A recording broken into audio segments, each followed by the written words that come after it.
반갑습니다. 송재준입니다. 총선이 끝나고 난 뒤에 제가 이제 몇 번이나 영상을 통해 가지고 강조하고 있습니다만 제일 중요한 것은 우리들끼리 분열이 안 되는 거겠죠.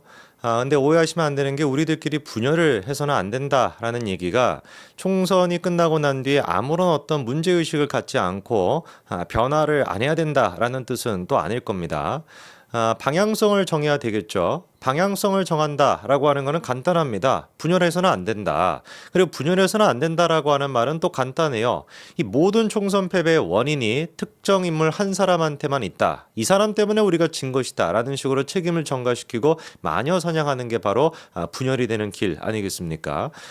참으로 안타깝게도 그런 모습을 보여주는 사람이 벌써부터 나타나고 있어요. 유튜버들이야 뭐 말할 것도 없고요. 김경률 전 비대위원 같은 경우는 나와가지고 하는 얘기가 이번에 또 그렇게 얘기하지 않았습니까? 이번 총선 패배에서 3대7, 2대8 정도다. 3대7, 2대8. 제 가르마 얘기하는 것이 아니고 3대7이라고 한다면 대통령실의 잘못이 70% 정도다. 2대8이라고 한다면 대통령실의 잘못이 80% 정도다. 이런 얘기입니다. 근데 진짜 하고 싶었던 얘기는 뭐겠습니까? 3, 2라고 이제 붙여놓긴 했습니다만 사실상 대통령이 다 잘못해가지고 진 것이다 이런 얘기를 하고 있는 거 아니겠어요? 이게 딱 제가 전형적으로 말씀을 드렸던 그 케이스가 되는 것이고 홍준표 시장 또한 마찬가지예요. 모든 게 다 지금 누구 탓이라고 있습니까? 한동훈 탓이다 이러고 있습니다.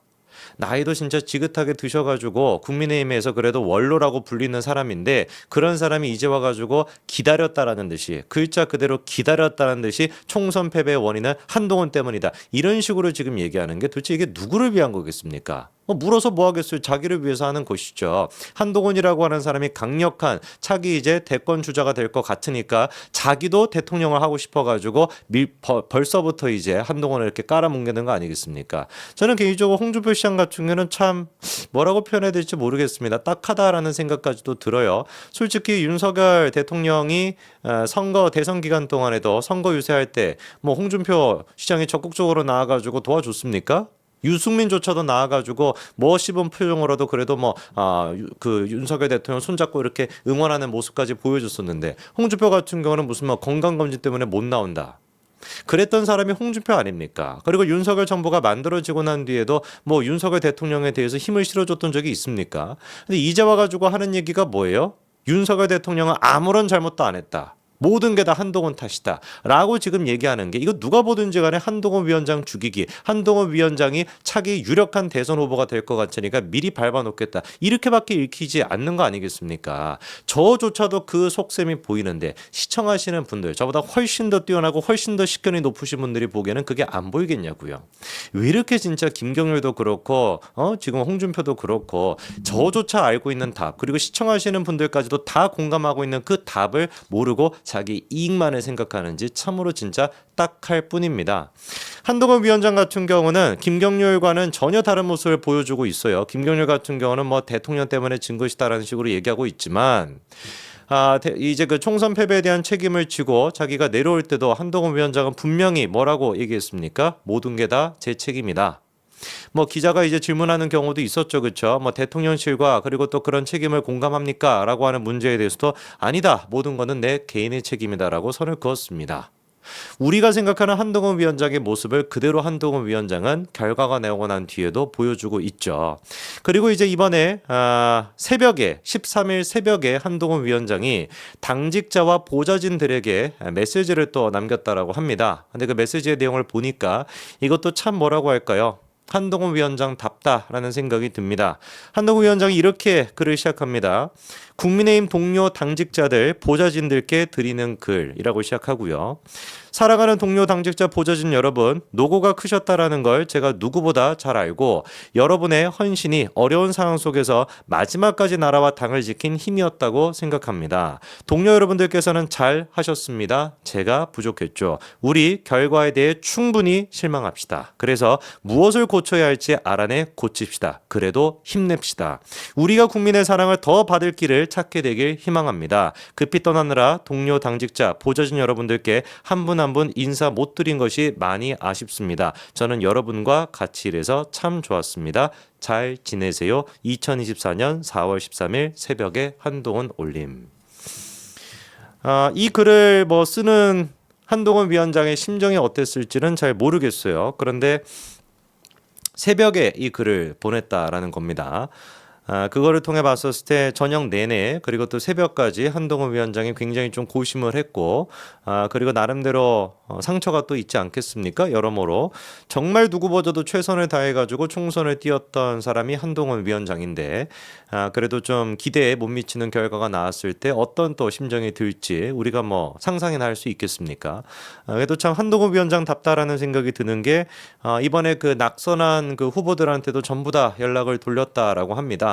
전화를 돌려가지고 자기가 부족했다라고 이제 또 한 명 한 명씩 다 연락을 했다고 하고 당직자들과 보좌진들한테도 이렇게 문자를 또 연락을 또 보내는 모습 기억하시는지 모르겠지만 지난번에 이제 그 당사에 청소하시는 분들을 다 모아가지고 한동훈 위원장이 또 오찬을 하지 않았습니까? 그것도 처음 있었던 정치권에서 처음 있었던 모습이었다고 하죠. 한두 번이 아니었습니다. 한동훈 위원장이 보여줬던 이런 식의 모습은.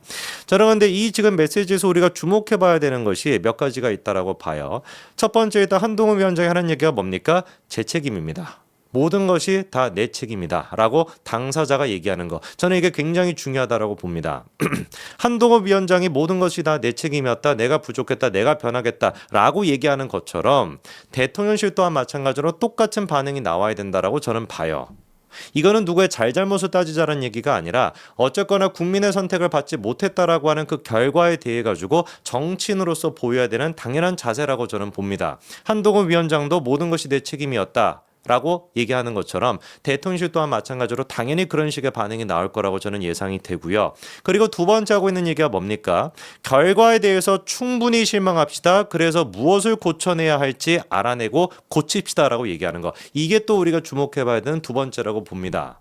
충분히 우리가 실망을 해야 돼요. 그리고 충분히 실망을 했습니다. 결과가 나왔을 때 얼마나 많은 분들이 실망을 했습니까? 제가 메일을 뭐 한두 통 받은 게 아니고 카톡으로 연락을 뭐 한두 번 받은 게 아닙니다. 여기저기서 진짜 막 상상도 할 수 없는 곳에서 저한테 뭐 메일을 보내고 문자를 보내가지고 나이도 꽤 있으신 분 같은데 뭐 그 나이가 있으신 분뿐만 아니라 나이가 젊은 사람도 마찬가지인 거고요. 이분이 얼마나 노력을 해가지고 메일을 썼을지가 다 보입니다만 장문의 글을 쓰셔가지고 국가에 대한 걱정을 하시더라고요.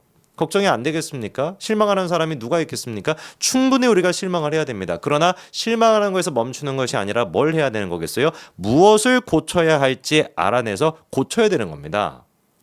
이번 선거가 끝이 아닙니다. 정말로 백석도 못 지켰다라고 한다면 끝이라고 할 수 있겠지만 이번 선거 끝이 아닙니다. 백석 지켜냈습니다. 재보궐선거 열릴 것이고요. 지방선거도 있을 것이고 대선도 있을 겁니다. 어떻게 해야지 그러면 우리가 이 다다음 계속해가지고 이 선거에서 승리할 수 있을지 전략을 생각을 해봐야 된다는 거예요. 그리고 세 번째도 중요한 게 뭡니까? 힘내야 된다는 거. 저는 한동훈 위원장이 당직자들과 보좌진한테 보냈다라고 하는 이 메시지가 사실상 당직자랑 보좌진한테만 해당이 되는 것이 아니라 요 얘기를 한동훈 위원장이 자기가 사퇴할 때 얘기하지 않았습니다.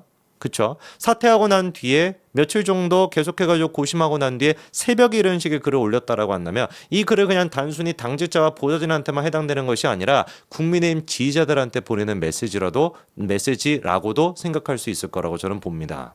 우리가 지금 해야 되는 건 뭐예요? 결과에 대해서 충분히 실망해야 됩니다. 그리고 또 둘째, 무엇을 고쳐내야 될지 알아내고 그리고 고쳐야 됩니다. 그리고 셋째, 힘내야 됩니다. 이 세 가지만 우리가 생각하면 되는 것이지 길 자체는 이미 이렇게 정해져 있는 거예요. 그 길을 바꾸려고 하면 안 되는 것입니다. 계속해가지고 바꾸려고 하는 사람들이 있죠. 홍준표나 김경률. 홍준표는 모든 것이 전부 다 한동훈 탓이었다. 모든 게 다 한동훈 탓이었다라고 한다면 그리고 그렇게나 정치적인 경력이 뛰어나고 고견을 갖추고 계시는 분이 홍준표 시장이라고 한다면 왜 애당초 한동훈 위원장이 국민의 선택을 통해서 한동훈 위원장이 됐겠습니까? 그거부터 반성해 봐야 되는 거 아니겠어요? 그렇게나 정치를 오래 했다라고 하는 사람이 어지간히 정치를 잘 못했으면은 정치에 아무 관련이 없었다, 아무런 맥락이 없었다라는 사람이 왔다라는 걸 비난할 시간이 있으면은 거꾸로 오죽했으면은 정말 아무런 정치에 연관이 없던 사람을 국민들이 대통령으로 만들고 비대위원장으로 만들었지 그 반성부터 해야 되는 거 아닙니까? 김경률도 마찬가지인 거예요. 모든 것이 대통령 탓이다라고 얘기할 시간이 있으면은 다른 사람도 아니고 비대위원이었던 사람 전 비대위원이라고 하는 타이틀을 가지고 본인 또한 마찬가지로 총선 패배에 대한 책임을 져야 되는 입장에 있는 사람인데 한동안 비대위원장조차도 책임을 졌는데 자기가 뭐라고 전 비대위원이라고 하는 타이틀을 들고 나와가지고 지금 뭐 누구 탓이다 이런 얘기를 하고 앉아 있냐고요. 김경일도 그런 것이고 홍준표도 그런 것이고 다 지잘난 맛에 살고 있는 거 아닙니까? 근데 이게 문제가 두 사람만의 문제가 아니라는 것이죠. 보수 지금 지지층 중에서도 얼마나 많은 사람들이 다 자기만 지금 잘났습니까?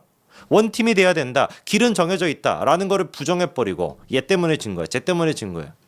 그래가지고는 변화가 없습니다. 길은 정해져 있는 것이고 다만 그 길 위에서 무엇을 고쳐야 할지 무엇이 문제였는지에 대해서 파악하고 고쳐 나가야 되겠죠. 그리고 힘을 내야 됩니다. 그러면 충분히 우리 뭐 할 수 있습니까? 총선에서 다음 총선도 있고요. 그 총선 전에 대선도 있고 지방선거도 있습니다. 시간 금방 갑니다. 다음 선거, 다다음 선거, 다다음 선거에서 승리할 수 있습니다. 여기까지 말씀드리겠습니다. 감사합니다.